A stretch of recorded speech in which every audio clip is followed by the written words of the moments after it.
नमस्ते। ओम सर्वमयादित्यवासनं सर्वकल्पेभ्यङ्कुलं अयत्तं च धारदित्यमालिकं स्वर्णातीतय च गुणाब्धितं रक्षकमलातदिजपरं परं। আজ 13ই জুন। আজ হচ্ছে মামুনির কাজের সাধ্যের কাজ। নিচে চলছে সাধ্যের কাজ, আর উপরে যেখানে মামুনি বেডটা ছিল, মামুনি ছিলেন, তো সেখানে হচ্ছে গীতা পাঠ। সেখানে আজকে যতক্ষণ পর্যন্ত সাধ্যের কাজ চলবে ততক্ষণ অবধি এখানে চলবে গীতা পাঠ। নানাবিধিনি দিব্যানি নানাবর্ণাকৃতয় চ ইতি করতলপিষ্টভ্যং অস্তয়র ফট। ওম শ্রী গীতায় ধ্যানায় নমঃ।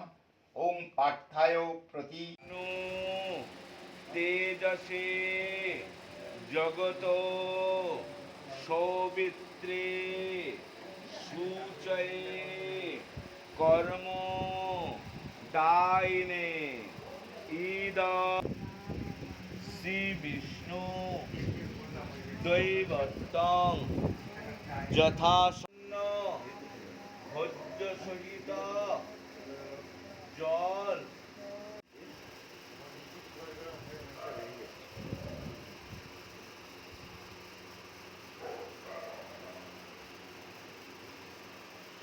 ফল কর্ম হেতু বা তথা সঙ্গ কর্মাণি যোগাস্ত কুরু কর্মাণি সঙ্গতত্ত্ব ধনঞ্জয় সিদ্ধ সিদ্ধাং সমভূতাং সমত্তাং যোগ উচ্যতে ব্রত হত্তবাতং কর্মং বুদ্ধি যোগস্য ধনঞ্জয় বুদ্ধি শরণাম ইচ্ছাস্য কৃপানাম ফল হেতব্য বুদ্ধিযুক্ত জানো ইত্যাদি উভয় স্বীকৃতাং দিষ্ট কামগম।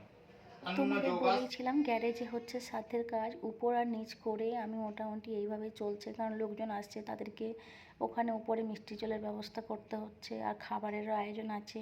মাসি আর চুমকি অনেকটা সামলে নিচ্ছে, কিন্তু আমাকেও কিছু সবসময় একটু দেখা করতে হচ্ছে। আর লাস্টে আমি আসবো আমার সাধ্যের মামুনির যে সাধ্যের জন্য আমাকেও আসতে হবে, কিন্তু আগে আমি আমার এই কাজগুলো সামলে নিচ্ছি। আর এখানে দেখছি মোমবাতিটা নিভে গেছে, আর এখানে ধূপগুলো শেষ হয়ে গেছে। আমি তার জন্য কিছু ধূপ আর মোমবাতিটা জ্বেলে দিলাম, কারণ প্রচুর লোকজন আসছে, এখানে বসছে, আর কেউ আরেকজন থাকতো যে এটা সবসময় দেখতো যে মোমবাতিটা জ্বলছে, এটা ধূপগুলো জ্বালিয়ে দেওয়া, তাহলে আমাকে আর এই দিকটা দেখতে হতো না। আর চুমকি অনেকটা হেল্প করেছে চুমকি আসাতে, আর কি বলবো এতটাই সাহায্য করেছে, আমি ওর কাছে অনেক কৃতজ্ঞ যে এতটা আমার এই সময় এসে পাশে দাঁড়িয়েছে। আর এখানে সবাই বসেছিল, এখন সবাই উপরে চলে গেছে। ঠাকুরমশাই এখন সব কাজ জিনিসপত্র নিয়ে চলে গেছে, আর আমরা এই ফুল মালা এগুলো আর এই যে খাবার দিয়েছিলাম এইগুলো সব এখন যাব ঘাটে ভাসাতে। আমাদের খাওয়া হয়ে গেছে, এখন বাজে বিকেল 5:30, আর মাঝখানে অনেক কিছু ঘটেছে। তার জামাইবাবু, বাবা, রিশু সবাই এখন এলো, আর আমরা যাব এইগুলো। এখন আমি আর সন্তাই দুজনে যাব। এখন ঘাটে চলে এসেছি, আর ঘাটে এসে এখন এইগুলো ঘাটের মধ্যে যে সাধ্যের যখন হয়েছে তখন যে এইগুলো দিয়েছিলাম সেইগুলো এখন এখানে দিয়ে গেলাম। এখানে ঠাকুরমশাইগুলো দিয়ে তার কালকেও আসবো, মৎস্যমুখীতে মাছ ভাত যেটা হবে ওটাও এখানে দিয়ে যাব। আর এখানে এই যে কালকেই আমরা এসছিলাম, তো আমি একটু মাথায় জল ছিটিয়ে নিলাম আর পাগুলো ধুয়ে নিলাম। এরপরে বাড়ি যাব, বাড়িতে গিয়ে আর আমি শরীর একদম দিচ্ছে না, মনে হচ্ছে বাড়িতে গিয়ে একটু রেস্ট করব, কিন্তু কাজ ঘরের সময় তো একটা হয় না কিছুতেই যে তুমি সারাদিন রেস্ট করতে পারবে। তো আমরা ঠিক করেছি যে একটু বাড়িতে গিয়ে একটু রেস্ট করব, তারপরে যা কাজ করার করব।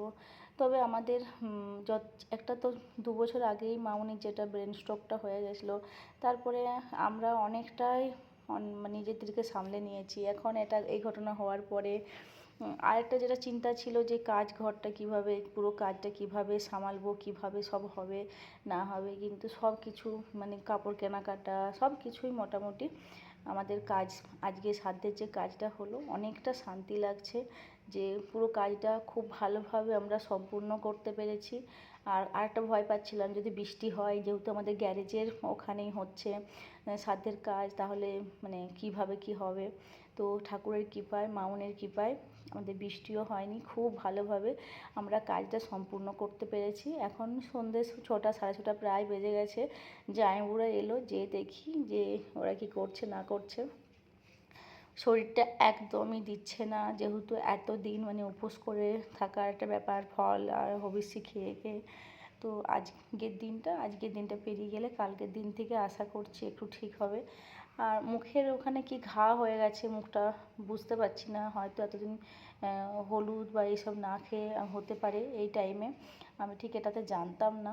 তো সন্তা আর আমি দুজনে গিয়েছিলাম। আমাকে অনেকে বলেছিল যে এই সময় গাড়ি না চালাতে, বাট কেউ আর নেই যে গাড়ি চালাবে, আর ড্রাইভারকে সবসময় পাওয়া যায় না।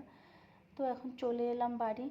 আর বাড়িতে এসে আমি আর আজকের ব্লগ বানাতে পারবো না, আমি যতটুকু ব্লগ থাকছে ততটুকুই আমি শেয়ার করব পরে, যখন সব কিছু মিটে যাবে, একটু ভালোভাবে মনটাকে বুঝিয়ে নিতে পারবো, তারপরে এই ব্লগগুলো আমি শেয়ার করব।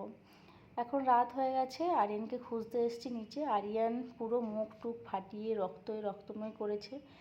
এখন ওকে নিয়ে যাব বাড়িতে, ঘুম পাড়াবো। Tata, by. নমো নমঃ। মাথায় থেকে হাত জোর করে বলবে নমঃ।